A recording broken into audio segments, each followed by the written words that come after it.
Nico, un point c'est tout. La meute de journalistes mène l'enquête. Bonjour et merci de me retrouver pour ce nouvel épisode de Nico, un point c'est tout. Aujourd'hui, la chronique que je vous propose s'intitule « La meute de journalistes mène l'enquête ». Et contrairement à ce que ce titre suggère, devinez quoi, on va parler des journalistes et des médias, ainsi que de leur supposée façon d'investiguer. Qui, si on fait le bilan, est tout sauf cela. Mais rassurez-vous, j'y reviendrai. J'étairai mes propos de nombreux exemples glanés ici ou là, tous visant à illustrer le manque de sérieux, à la fois des propos tenus dans les œuvres concernées, mais aussi dans les réponses aux objections qui ont été formulées contre de nombreuses choses avancées pour répondre à ces accusations. En particulier dans les deux productions qui vont servir de base à ce billet.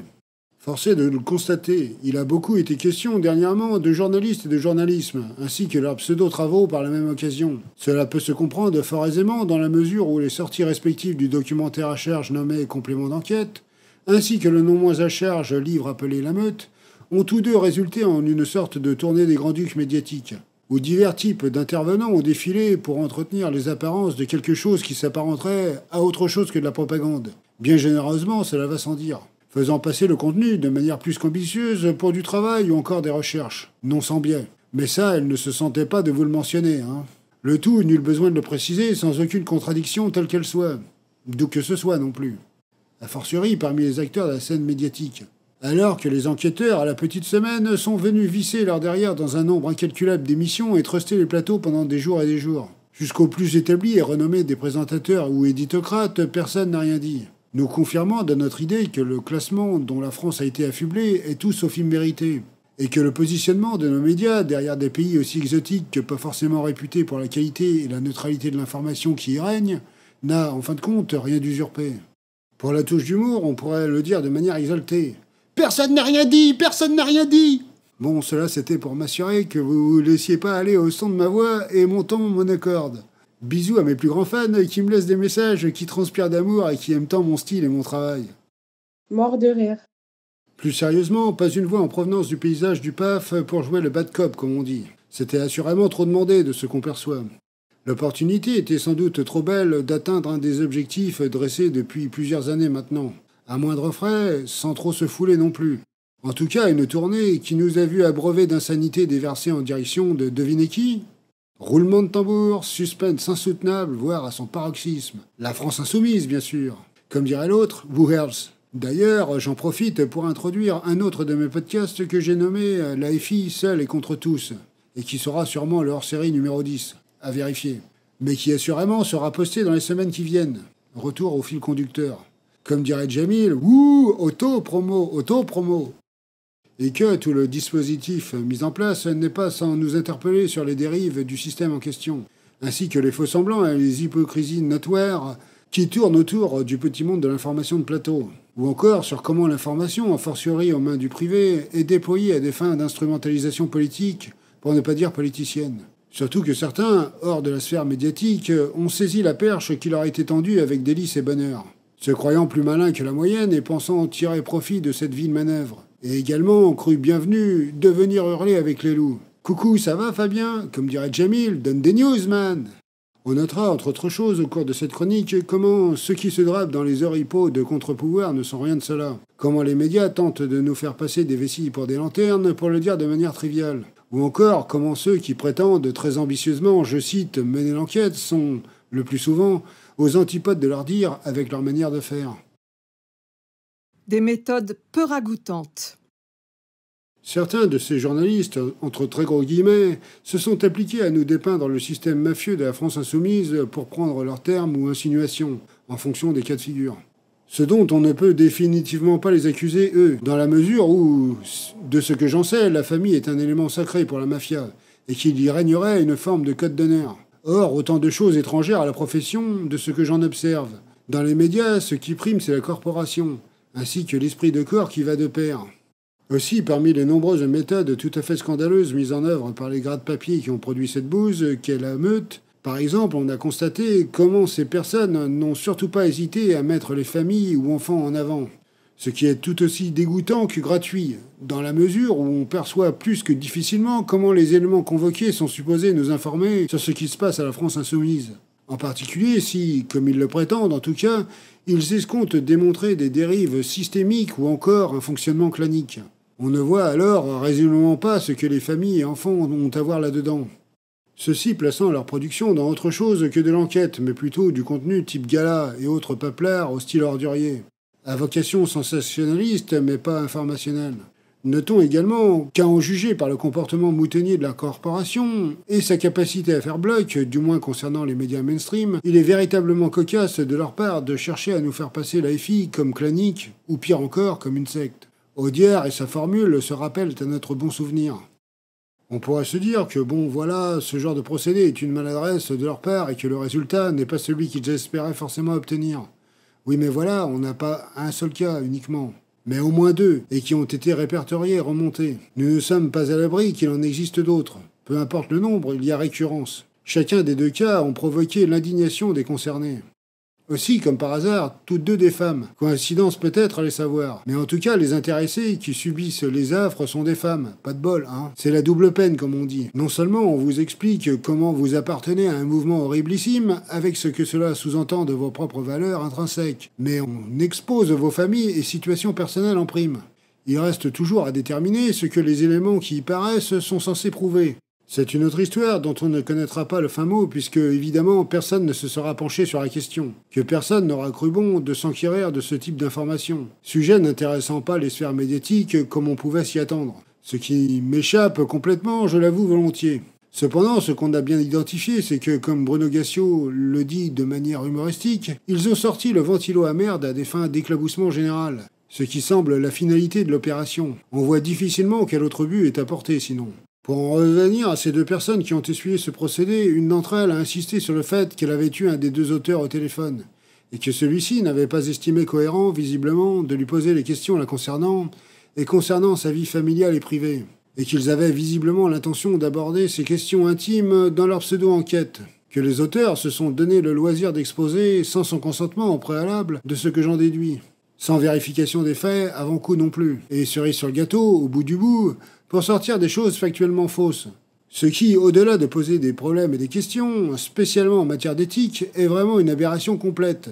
Et qui est tout sauf du journalisme, si vous souhaitez mon sentiment sur la question.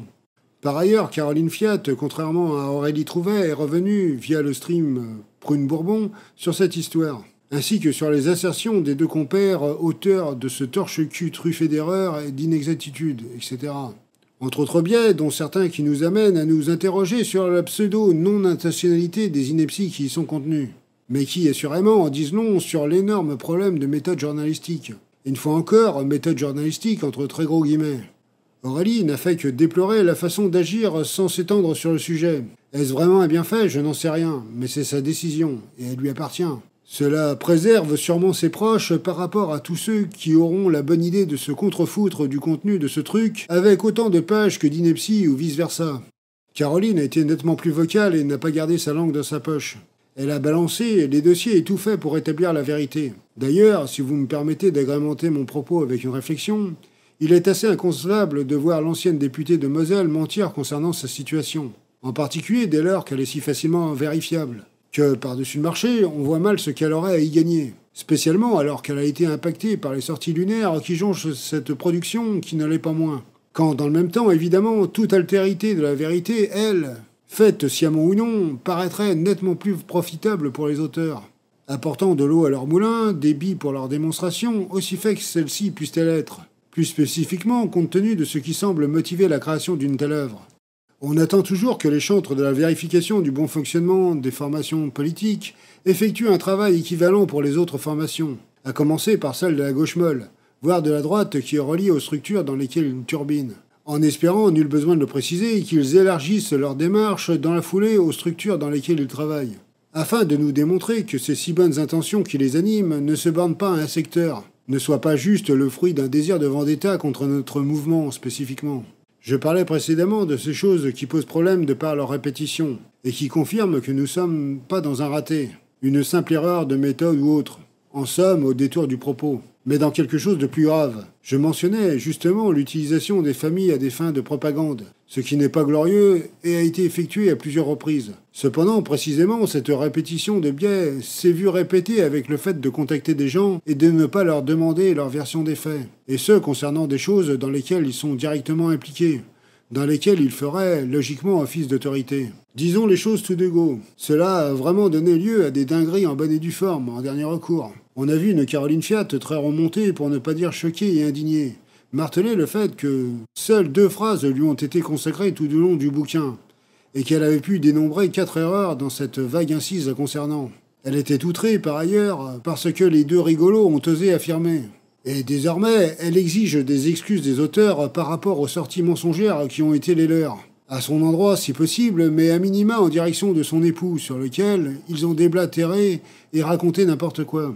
Comble de l'ironie et du ridicule, l'autrice issue des rangs de Libération, ne reculant devant rien, aura pris pour défense que les gens instrumentalisent des détails pour s'opposer à leur travail et son contenu. Il fallait oser, et vous connaissez la suite de la formule. En parlant de détails, je vais m'autoriser une légère incise, et préciser que ce truc justement considéré par les auteurs comme quelque chose sans véritable implication, soit le type de vin que consomme JLM sur lequel ils se sont vautrés, cela nous en dit long sur comment le duo a brodé et ne s'est pas embarrassé à retranscrire la vérité, ou le quotidien des gens qu'il livre à la main dicte. Certes, que Mélenchon ne consomme pas de vin blanc n'est pas super engageant en soi. Par contre, cela témoigne du travail de bien piètre qualité qui a été fourni pour l'occasion. Soulève des questions quant à pourquoi appuyer son narratif sur des choses fausses. En dit long sur comment on peut, par conséquent, douter de tout ce qui est écrit dans ce conglomérat de pages sans intérêt. En outre, je vous donne mon point de vue sur la question. Je comprends fort mal le succès relatif de ce bouquin en termes de vente, non seulement au regard du titre, de qui l'a écrit, et surtout dans quelle optique cette œuvre a été produite. Tout en n'étant pas naïf sur l'aubaine qu'il représente pour certains qui y voient de fait un intérêt à ce substitut de Moltenel. En somme, pour finir cette incise, permettez-moi d'étendre mon propos. Si la crédibilité est votre préoccupation première et que le professionnalisme est ce qui meut votre action, alors vous allez faire en sorte que rien ne soit laissé au hasard. Que tout ce qui figure apparaisse aussi limpide qu'irréprochable. Procédé inverse de ce dans quoi nous sommes projetés avec ces erreurs à foison, voire en cascade, qui m'inspire que ce livre est un tissu d'ânerie. Dans tous les cas, pour en revenir aux dimensions familiales, Caroline en a profité pour établir la vérité. Une vérité pas si compliquée à établir, si tant est qu'il y ait eu une enquête journalistique, pour ne pas dire enquête tout court, comme le duo du Monde et de Libération nous le suggère. Ils ont tout de même réussi l'exploit de se tromper sur la situation familiale de Caroline, mariée depuis des années avec son mari et mère de 2 enfants, écrivant que son mari l'avait laissé tomber quand, en réalité, il a tout plaqué pour elle, comme elle le révèle. Il a en effet sacrifié sa situation professionnelle afin de lui permettre de mener à bien son mandat de député et de s'y consacrer. Lui prenant en charge l'intendance, si je puis dire, s'occupant de maison et enfants. Un détail, comme le dit Belaïch. Quand, en vérité, on est juste aux antipodes de quelque chose d'aussi insignifiant que le détail qu'elle invoque. Comment croire quelque sortie que ce soit après de telles rocambolesques erreurs? Que tout fleure l'amateurisme pour être plus que gentil, et les prises de position pour salir dans le cas où on s'avère moins magnanime. Toujours dans cette optique de contre-vérité étalée qui voyage en escadron, et dont la répétition nous font nous poser des questions sur les possibles intentions de nuire primant sur tout le reste, voire étant potentiellement le seul et unique but de cet ouvrage. Il y a aussi tout cet épisode tournant autour de cette sortie supposée de Mélenchon à l'encontre de notre coordinateur national, Manuel Bompard. JLM l'aurait invectivé à en croire le duo. Il lui aurait dit d'aller s'acheter un cerveau. Élément apparemment rapporté par un témoignage, tout en prenant bien soin de ne surtout pas afficher de qui provenait cette affirmation. Chose que la victime supposée de cette agression verbale nie en bloc. Manuel, lui aussi, pointant du doigt le fait qu'il a eu les auteurs du bouquin au téléphone, et qu'ils n'ont pas jugé utile de l'interroger sur cette anecdote. Histoire dont il est pourtant au premier chef, pour ne pas dire partie prenante intégrale. Anecdote qu'ils ont néanmoins fait paraître dans la version finale partie à l'impression, et qu'on doute de voir disparaître dans les réassorts. Étrange tout de même comme manière de procéder. Autrement dit, avec 2 auteurs s'arrangeant avec de possibles inexactitudes pour ne pas dire pire. Aussi, le truc, sauf à ce qu'on soit dans autre chose, ne vous inquiétez pas, je vais y revenir, ne paraît pas crédible, ne serait-ce qu'une seule seconde. On a tous pu entendre Jean-Luc faire l'éloge de Manuel à diverses occasions, parfois même de meetings, croyant bon de rappeler que celui qui a été son directeur de campagne a un doctorat en mathématiques et qu'il a fait une thèse sur, je cite, « des trucs compliqués qui lui échappent ». On concède rarement ce genre de choses si on considère que la personne est une triple buse, si vous voyez ce que je veux dire, et lorsqu'on se sent supérieur de surcroît. Cela en prendrait aussi quelqu'un de vraiment pas très futé de choisir quelqu'un qui devrait aller s'acheter un cerveau et d'en faire son directeur de campagne pour quelque chose d'aussi important et impliquant qu'une campagne présidentielle. Ce serait un terrible contre son camp de la part de Mélenchon, pour le dire autrement. Or, JLM est tout sauf un perdreau de l'année ou un inconséquent. C'est un des plus brillants politiciens depuis des lustres. Et un des plus cultivés aussi dont on parle, pour rappel. Et puis on se marre d'autant plus lorsqu'on sait l'optimisme parfois excessif de Jean-Luc quant au fait de parler à l'intelligence des gens. Intentions hors sol qui lui sont associées alors que lui ne cesse de rappeler la dimension intellectuelle des métiers manuels. Quand, en lieu et place, les autres politiques rabaissent les personnes qui en sont issues, grandement aidés en cela par un paysage médiatique dans tous les mauvais coups. Naturellement, les canards dont sont issus les deux acolytes ne font pas exception à la règle en la matière, malgré leur supposée couverture de gauche et voulue progressiste pour l'un d'entre eux. En tout cas, et pour le dire de manière encore plus sympathique et atténuée, pour le moins qu'on puisse dire, on décèle des biens importants concernant le procédé journalistique qu'il convient de souligner. Dernier point sur lequel je souhaite mettre le projecteur à l'intérieur de cette partie. Quelque chose me paraît purement et simplement inacceptable dans la manière de faire. Chose ultra présente dans la présentation de Belaïch. Et ce, pour ainsi dire, dans toutes les interventions auxquelles j'ai pu jeter un coup d'œil. Celle de transformer les militants insoumis en une sorte de masse confuse, agissant comme un seul homme, et qui tient plus du troupeau de moutons qu'autre chose, paradoxalement. Il y a beaucoup à dire sur ceci. On élude la partie on ne peut moins crédible d'une masse d'individus qui se laissent faire, puisque la France insoumise est un conglomérat de personnes à fort caractère. Personnes dont le style n'est ni trop de concéder du terrain, ni de tendre l'autre joue. Public qui aime argumenter et ne refuse pas le combat, en tout cas pour une bonne partie d'entre eux. Une des raisons qui justifie cela, c'est qu'on a un nombre de syndicalistes des plus importants qui en font partie, et qu'on ne parle pas de syndicats complaisants avec le patronat, si vous voyez ce que je veux dire. Sans oublier que la récurrence et la force avec laquelle on tape LFI en dit long sur qui la compose. Y rester, alors qu'on se fait dénigrer en H24 depuis 2016, prend tout sauf un mouton. Exige non seulement de la constance, mais aussi une bonne dose de détermination et de caractère. N'en déplaise aux pleutres des médias qui, eux, sont incapables d'accepter quelque critique que ce soit les concernant, émanant de qui que ce soit. Ce qui ne veut pas dire qu'il n'y ait pas de profil du genre parmi nos rangs. Néanmoins, compte tenu de la diversité des individus et des courants qui participent de ce mouvement politique, le résumé à 6 gros traits est juste une vaste blague. Cela souligne que ce qui est dit dans le bouquin ne rime à rien. La présentation en ces termes est on ne peut plus ridicule de ce fait, n'est nullement crédible. Aussi, pour des individus qui se drapent dans le réalisme, les enquêtes et l'étude pseudo-approfondie, on ne peut que s'étonner du portrait on ne peut plus caricatural et simpliste brossé en dernier ressort, nous assimilant tous à un profil standard, les deux journalistes tournant leur propre take à l'absurde le plus complet. Pour ne vous donner qu'un exemple qui montre comment on est dans des assertions au doigt mouillé, tout type de personnes peuvent se retrouver dans la France insoumise et y militer, dont notamment un camarade de GA qui se reconnaîtra sûrement, qui est âgé désormais, a milité pendant des décennies au PCF et qui est terrorisé par tout type de happening qui pourrait donner lieu à un bashing supplémentaire contre le mouvement, lui les jugeant pénalisantes. Aussi, régulièrement, estimant des sorties de Jean-Luc pas forcément bienvenues, et c'est encore un euphémisme.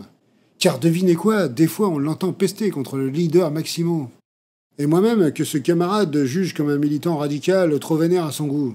Bien que j'en sois loin en réalité, mais il a le droit de le penser, sans oublier nos différences de background. Le mien est celui d'une personne de gauche réfugiée dans l'abstentionnisme pendant longtemps, d'un pré-guerre depuis toujours qui a finalement décidé de sortir de sa torpeur, réveillé à coups de pompe dans le derrière par JLM, mise en action par le fait de trouver enfin quelqu'un qui portait ma voix, a fortiori ma colère. Mieux encore, qui renvoyait le mépris aux puissants qu'on est nombreux à ressentir à notre endroit de leur part justement.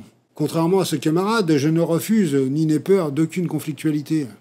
En résumé, on ne peut que se gosser de cette peinture uniforme et caricaturale à laquelle on arrive avec ce livre événement, enfin événement pour certains, voire devenu visiblement une sorte de bible pour Bayrou. Allez, un soupçon d'ironie pour la route. Le plus drôle demeurant sûrement que l'actuel Premier ministre leur apparaît sûrement plus comme un enfant de cœur que nous ne le serons jamais. Ridicule quand tu nous tiens. Pour le dire comme je le pense, j'en suis heureux même de cette confrontation sans filtre que nos porte-paroles livrent pour nous. Et par extension, je dirais que le climat de bashing continuel qu'on subit est un bon signe. Celui qu'on se trouve être sur la bonne voie. En outre, j'ai fait mienne cette idée qu'on trouve dans Cyrano de Bergerac. On n'abdique pas l'honneur d'être une cible. Mon optique étant de ne pas abdiquer cela, mais surtout de ne pas abdiquer le droit de contre-attaquer. C'est d'ailleurs un peu le sens du travail que je produis aujourd'hui. Bon, malgré tout, il ne s'agit pas de mettre uniquement en relief ce qu'il y a de désastreux dans la meute, et dont le documentaire Complément d'enquête n'est pas exempt, pour le dire comme je le pense. Lui étant aussi à charge que son équivalent papier, si je puis dire. Je vais traiter le sujet de manière plus approfondie dans la section qui suit. Mais disons pour le moment que deux choses particulièrement problématiques sont à l'œuvre, avec cette émission sous la forme proposée. D'abord, le reportage, entre guillemets, repose sur un faux droit de réponse qui s'assimile plus à un interrogatoire ou une mise en cause, à une convocation au tribunal ou au commissariat qu'autre chose. Ainsi que, dans un second temps, on assiste à une compilation de tas d'éléments mis bout à bout, sans cohérence telle qu'elle soit, si ce n'est de produire un écrasement sous des questions qui se succèdent sans fin. Tout accablante et incriminante selon le beau vouloir de celui qui mène l'entrevue. C'est si on abonde dans son sens. Qu'on subit le tempo sans faire preuve d'esprit critique. Et écrasement sous des pseudo-faits également. Eux-mêmes visant à établir qu'il n'y a pas de fumée sans feu en quelque sorte pour reprendre la formule. Sinon, dans un autre registre, je me prononçais sur la notion de biais à répétition, et je pense qu'il est approprié de se souvenir que le complément d'enquête donne, lui aussi, un peu dans ce genre de truc, dans la mesure où on a déjà eu le droit à un premier épisode du même acabit, cette fois-ci dont Sofia Chikiro était l'objet, et qui, grosso modo, était de la même teneur, du même tonneau, sans être un grand cru pour filer la métaphore viticole. L'épisode avait une vertu évocatrice selon moi pourtant. Puisque des années après, on n'a toujours rien qui a été infligé à la concernée en termes de sanctions. Et que tout laisse à croire que, malgré le document à charge de complément d'enquête, que la justice, elle, avec tous les éléments en main et à disposition, n'a apparemment pas de raison suffisante pour la sanctionner. Autrement dit, que le travail produit par la chaîne en question n'a nullement fait avancer le schmilblick, qu'il va à rebours de ce qui semble être ce vers quoi statue la Cour de justice. Et pour vous le dire comme je le pense, cela m'amène à la conclusion, personnellement, que rien ne justifiait une enquête, et surtout que le terme enquête, justement, n'est pas des plus appropriés compte tenu de la façon dont les choses ont tourné. Sans occulter également que les deux pseudo-reportages, celui de la meute et le complément d'enquête sur la FI, se font écho, puisqu'on se situe dans quelque chose très loin de la thèse, antithèse, synthèse, architecture qui devrait constituer le socle d'une réflexion journalistique selon moi, ainsi que refléter le croisement des sources contradictoires, elles-mêmes résultant d'une enquête de terrain approfondie. Tout cela dans l'absolu et dans l'idéal, mais pas ici. Des recoupements pour faire en sorte de cerner la situation telle qu'elle est, et non telle qu'ils veulent qu'elle soit, nuance, dans une forme de complexité, plutôt que de nous tirer vers des conclusions préétablies, vers comment ils voulaient l'avoir, et ce, du départ apparemment. Bon, certes, on pourrait imaginer des cas de figure où tous les discours et éléments seraient concomitants, mais on voit qu'on n'est tout simplement pas dans cela, pour l'occasion. Plutôt dans une forme de compilation visant à accabler et qui, pour ce faire, a requis un empilement de données soigneusement sélectionnées et visant à servir une démonstration. Non à l'inverse, une récolte d'informations permettant une analyse, résultant des faits recueillis. La démarche n'a rien à voir. La propagande à son meilleur. Puisque nous y sommes, continuons sur le complément d'enquête et ses méthodes. Tant elles n'ont pas grand-chose à envier à celles déjà plus que frelatées de la meute. D'ailleurs, j'en profite pour marquer un désaccord avec Mourad Guichard, dont je salue le travail, mais avec lequel je ne suis pas du tout d'accord sur ce point précis. Lui, cela ne lui pose pas de problème de voir une enquête à charge, selon ses propres dires, lors d'une de ses interventions aux médias. Précisément, sur le sujet de complément d'enquête ou de la meute, je ne suis pas certain, voire, peut-être, faisait-il référence aux deux, je ne me souviens pas. Ce n'est pas le cœur du sujet de toute façon. Je persiste et je signe, je ne suis pas d'accord avec cela. Si on se soucie de la vérité ou des faits, comme des journalistes sont censés s'y atteler, puisque leur mission est d'informer, n'est-ce pas? Alors, il y a un travail de terrain et de croisement de sources qui doit être mené. Et cela exclut, selon moi, de facto, de donner dans des contenus globalement sans nuance, comme au travers de ces deux vecteurs. Naturellement, à moins que la situation ne l'oblige et qu'on soit dans des preuves irréfutables. Or, rien de cela ici. Je reviens maintenant à mon propos de base. En fait, une des choses qui me gêne prioritairement, c'est précisément le fait de compiler tout ce qui leur est tombé sous la main, le tout sans aucune forme de discernement, véhiculant ainsi des tas de ragots colportés depuis des lustres déjà, se faisant ainsi le relais de propagande médiatique éculée, et dont une bonne partie du contenu a été largement et régulièrement débunkée, mais qui est reprise une fois encore dans ce cadre, nous donnant à voir un contenu auquel on a été confronté à maintes reprises, sur un air de rengaine qu'on ne saurait nier, où rien de nouveau ou presque ne surgit. Le complément d'enquête ayant l'air au final d'une intervention TV traditionnelle à une exception près, celle de l'ultra-compilation mise en application. Et quand on voit la valeur journalistique des interviews TV, tout est dit, je crois. Ici, l'impression que cela donne est celle d'un ressassé, de 5 balles remises dans la machine.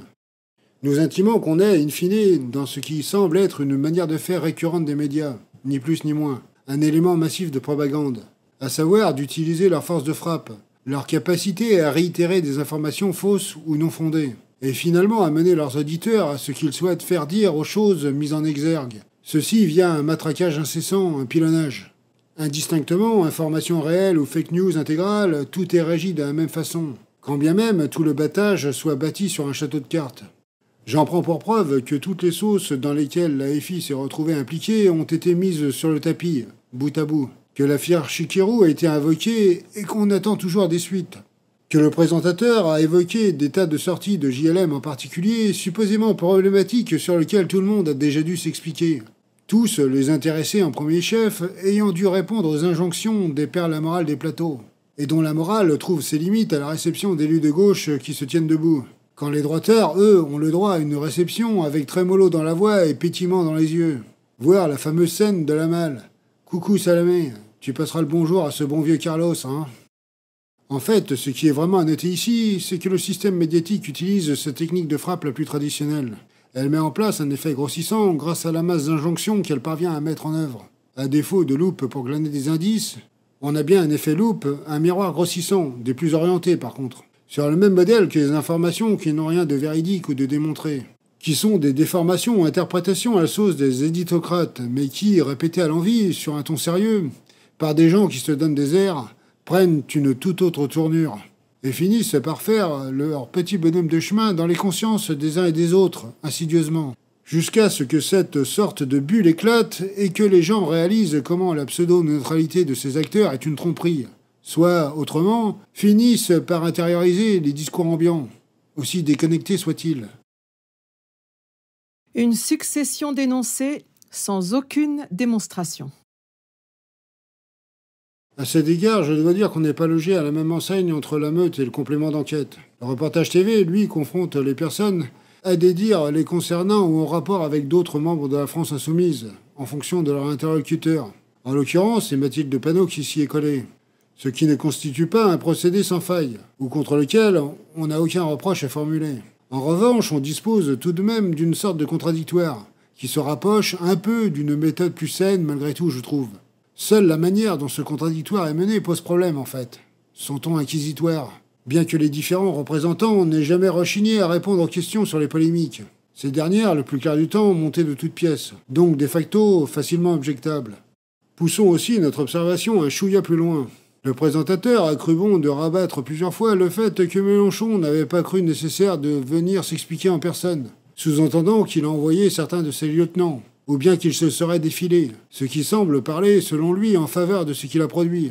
Pour ma part, ce qui me fait croire en tout l'inverse. Si des choses plus solides avaient été recueillies, plutôt qu'un best-of des polémiques à 2 balles, alors cela aurait sûrement suscité un intérêt pour lui de répondre favorablement à l'invitation, ne serait-ce que par l'enjeu politique. Dans un tel contexte, avec un tel contenu, pas besoin.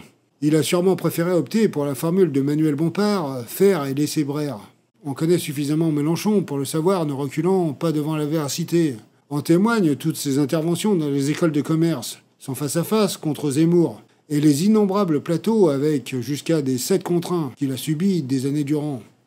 Néanmoins, un complément d'enquête, il faut leur reconnaître le mérite de confronter des points de vue. Et quand on a Daniel Simonet qui prétend que Jean-Luc a fait fondre en larmes Mathilde Panot, c'est à son honneur quelque part. Elle prend ses responsabilités et la chaîne aussi du même jet. Quand bien même Mathilde nie les faits. Au moins on a disposé de 2 sons de cloche pour reprendre la fameuse expression populaire. La meute, quant à elle, amoncelle les témoignages sous anonymat, dont il est de fait impossible de vérifier la véracité. Toutes ces affirmations nous cantonnant à des « on nous a dit que ». Chose qui pose d'autant plus de questions quand on voit les nombreux arguments démontrant les supposées informations qui se trouvent dans le bouquin des 2 inspecteurs gadgets, et qui nous laissent imaginer, non sans raison, que bien des bobards y figurent, ainsi que des inexactitudes, imprécisions y circulent. Sans oublier des choses qui, sans être de ce registre, n'en demeurent pas moins des interprétations des gens qui se sont confiés à eux, et donc sujets à caution. Qu'il ne s'agit de facto de ne surtout pas prendre pour argent comptant. Surtout que le processus en question est agrémenté de choses qui n'arrangent rien. À savoir que, mis à part des figures de proue toutes contactées en raison de leur relation brouillée ou antagoniste à la France insoumise, il est essentiellement question de militants, comme ils disent, dont on n'arrive à avoir aucun détail. Formulation vague, voire valise, tout à fait pratique. Éléments qui laissent planer le doute sur leurs existences, leur provenance, la condition qui est la leur, ainsi que d'où ils parlent. Évidemment, sachant que si, pour prendre un exemple, on se retrouve avec une sélection de pro-Kuzmanovic ou encore des encartés à l'après, rien ne nous garantit que leurs dires brilleront par leur exactitude, ou qu'on n'a pas affaire à des individus qui expliquent simplement leur grief contre ceux qui a constitué une formation politique à laquelle ils ont pris part et qu'ils ont quittée, dont ils ne sont plus partie prenante du fait de leur désaccord programmatique ou politique, en tout cas avec laquelle ils ne se retrouvent pas. Quitte à broder, inventer, à fabuler, grossir excessivement le trait, pour ne mentionner que cela. Car les possibilités sont infinies, et on ne pense pas les auteurs suffisamment idiots pour ignorer ce point. Il me semble que cela me procure une transition idéale vers le point suivant. Absence de contexte. Parmi les choses qu'il faut retenir et pointer du doigt, il y a certaines choses qui posent véritablement question quand il s'agit de déterminer le niveau d'éthique dont on bénéficie dans ce contexte. Pour ma part, je me suis dit, pour reprendre la formule de feu ma grand-mère maternelle, qu'on est dans Jerry chez Sinoc, film comique où Jerry Lewis évolue dans un hôpital psychiatrique pour vous replacer l'atmosphère. Ici, en guise de preuve, on a une succession de personnages qui ont cru aussi bon que légitime de fournir à nos enquêteurs de deuxième zone une panoplie de conversations privées sous forme de SMS échangés. Rappelons au passage que la divulgation de conversations privées, sans consentement des parties prenantes au préalable, est un motif pour vous faire traîner devant les juges, considération desquelles les intéressés n'ont pas cru spécialement bienvenus de s'embarrasser, du moins de ce que je perçois. La fin justifiant les moyens, comme nous indique la formule. Mais surtout, toute cette manière de faire a un effet vomitif, puisque les messages issus des discussions en question sont présentés de manière honteuse pour ne pas dire malhonnête. Les captures en question apparaissant floutées, et seuls les messages à caractère agressif de Mélenchon, au contraire, sont mis en relief. Eux apparaissant tels quels dans leur brutalité apparente, mais qui en seraient, de fait, pour eux, d'autant plus saisissantes. Ceci alimentant cette idée de violence gratuite ou venue de nulle part, par absence de messages associés, pouvant légitimer une hausse de ton, on va dire. Parti me tient un sourire narquois du coin des lèvres, surtout dans la mesure où je connais personne qui n'a pas échangé des messages musclés ici ou là. Parfois même avec des personnages qui nous sont extrêmement chers, nos parents en tête, bien que nous ne puissions pas suspecter que nous ne les aimions pas. Et puis, comme nous l'avons souligné, sublime comme moi, des messages abrasifs jonchent des fils de conversation insoumis. Tout le monde le sait et le reconnaît. Comme dirait ma collègue, justement, c'est le PFH, le putain de facteur humain. Surtout que certains contextes, fatigue, tension, etc., évidemment, ont des incidences sur la manière dont les gens communiquent entre eux. Plus spécialement sous cette forme de communication froide. Un mouvement politique n'est pas suspendu dans l'air, il est aussi dans la société. Il en est emprunt même. Et puis là encore, cela me tire un sourire jusqu'aux oreilles quand les tenants dans l'officialité tentent de nous mener en bateau et de nous faire croire que ce n'est pas la même chose qui accourt dans les entreprises, dans les rédactions et tutti quanti. Aussi, pour moi, la partie la plus abjecte de cette exposition sélective est qu'elle interdit de considérer le contexte, et que le contexte est tout sauf une mince affaire. Par ailleurs, la justice elle-même en témoigne volontiers. Car elle ne consiste pas en la simple application d'une grille de peine en fonction des cas de figure, soit du type de délit dont les personnes se sont rendues coupables. Un juge, son boulot, c'est de mettre en contexte, d'évaluer les circonstances atténuantes ou aggravantes relatives à des affaires, et de déterminer les peines et sanctions adaptées. Aussi, le contexte en question, il peut largement changer la donne. Si par exemple la personne a formulé un tweet ou rédigé un message sur une quelconque messagerie et que celui-ci est agressif en premier lieu, que la personne se mange un backlash et vienne s'en plaindre, tiendrait de la tartufferie la plus incroyable en vérité. Elle n'aurait en fait que ce qu'elle mérite. Et cela tendrait à prouver que la partie dévoilée, in fine, n'a aucune valeur de preuve d'aucune sorte. Loin de la pseudo-démonstration qui est faite dans ce cas précis. Je me permets de revenir rapidement sur quelque chose que j'ai traité plus en amont, mais sur lequel il s'agit de revenir pour montrer le biais plus ou moins volontaire des démarches des médias. Quand il s'agit de rapporter cette histoire d'aller s'acheter un cerveau, aucun n'a cru bon de vouloir juger cette information avec un tant soit peu de recul. Et se dire que plutôt que d'être certain que le machin ait existé, et ait été une preuve irréfutable que Mélenchon est un être humain atroce, qu'il se peut que le truc ait existé en effet, que Mélenchon ait vraiment dit cela, mais sur le ton de la blague, et éventuellement que le truc ait pu être utilisé de manière douteuse par des gens qui ont des intentions du même genre. En outre, on est nombreux à dire ce genre de truc en se marrant entre potes. J'en profite pour faire un coucou au camarade Jérôme que j'aime bien en dépit qu'il soit rennais. Mort de rire. Il va sans dire qu'il y a peu de chances que qui que ce soit ait effectué ce genre de vérification, histoire de garantir qu'on ne désinformait pas. Reste à souligner un cas tout à fait singulier, celui de Charlotte Gérard, femme de celui que Mélenchon considérait comme son successeur et son fils spirituel de ce qu'on en sait. Ce que je voulais faire, c'est insister sur ce que Ludovic de la Herche a fait remarquer de manière forte à propos. Soit qu'on prête à Jean-Luc, dans la meute, un message tout à fait désobligeant en direction de Charlotte. Ce dernier, en gros, lui signifiant que Delapierre a eu honte d'elle. Mais chose parue dans le bouquin, mais corroborée par aucune preuve, aucune capture, rien. Contrairement aux autres cas où des screenshots, certes tronqués, ont été utilisés, mais qui constituaient un semblant de preuve. Ce qu'on n'a pas ici. Comme une preuve de plus de l'absence d'éthique journalistique dont on bénéficie. De la tartufferie à l'état pur. Transition toute trouvée. La brochette de Tartuffe. Ce qui me fait halluciner, c'est qu'on essaie de nous faire passer, dans les deux contextes de la meute et du complément d'enquête, les contenus comme le fruit des investigations et autres de cet acabit. Un peu comme si ces deux travaux avaient une sorte de valeur scientifique, alors que le procédé même inscrit tout cela en faux, dès le départ. Et pour cause, le simple choix du casting parle de lui-même. À côté des fameux militants largement montés en épingle, sans visage ou identité telle qu'elle soit, les personnes qui se succèdent à la barre, si je puis dire, ne sont que, et uniquement que, des personnes qui ont des griefs avec la France insoumise, et qui se trouvent avoir des raisons politiques en tête, naturellement, de s'opposer à elle, et de tout faire pour en dégrader l'image. Ce que, je pense, n'importe qui peut le comprendre, oriente largement le débat et ne le rend pas des plus crédibles de A à Z.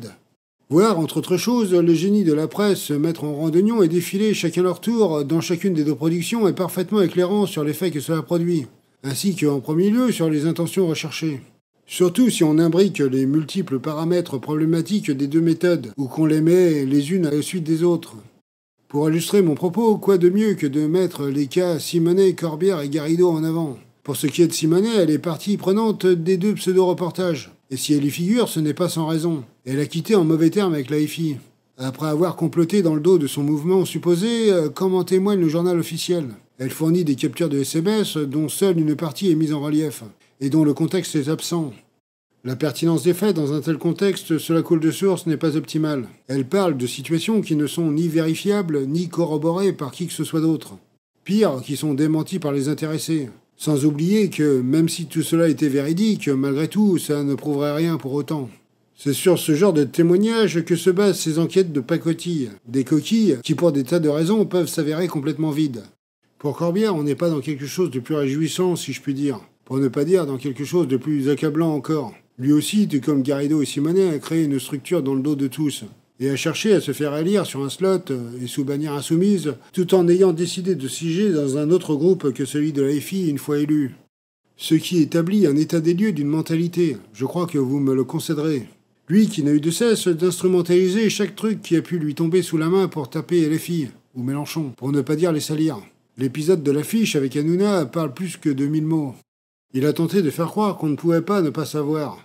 Pire encore, a agi comme si tout passait par Mélenchon. Limite comme si c'était lui qui avait élaboré l'affiche, l'avait validée, l'avait postée, et tout le tout team. Ce qui est une vaste blague. A fortiori pour quiconque a participé à la France insoumise. Et précisément sait comment elle fonctionne. J'attends toujours une preuve que son énorme bobert est autre chose que cela. Je veux dire concernant le fait qu'il montrait les affiches de propagande des années 1940 à ses élèves, en lycée professionnel qui plus est. Ce que je ne crois pas une seconde pour bien des raisons. Raison que j'ai exposée dans un autre podcast, je vous y renvoie. Mais qui place, pour ce qui me concerne, Alexis dans la catégorie des arracheurs de dents. Attention, aucune référence à la Deuxième Guerre mondiale, cette fois-ci. Et donc, le place comme toute autre chose qu'un interlocuteur crédible. A fortiori, alors que cela s'entrechoque avec les révélations de Bruno Gassio, qui nous disait avoir eu des échanges avec l'intéressé et son épouse, dont la teneur était qu'il se voyait bien remplacer le vieux, être calife à la place du calife. Pour sa femme, la Garrido, la possibilité de croire quoi que ce soit qui sort de sa bouche est exclue, pour ce qui me concerne. Je ne reviens pas sur l'information de l'après et des manipulations que j'ai pointées du doigt un peu plus tôt. Il y a bien pire, en fait.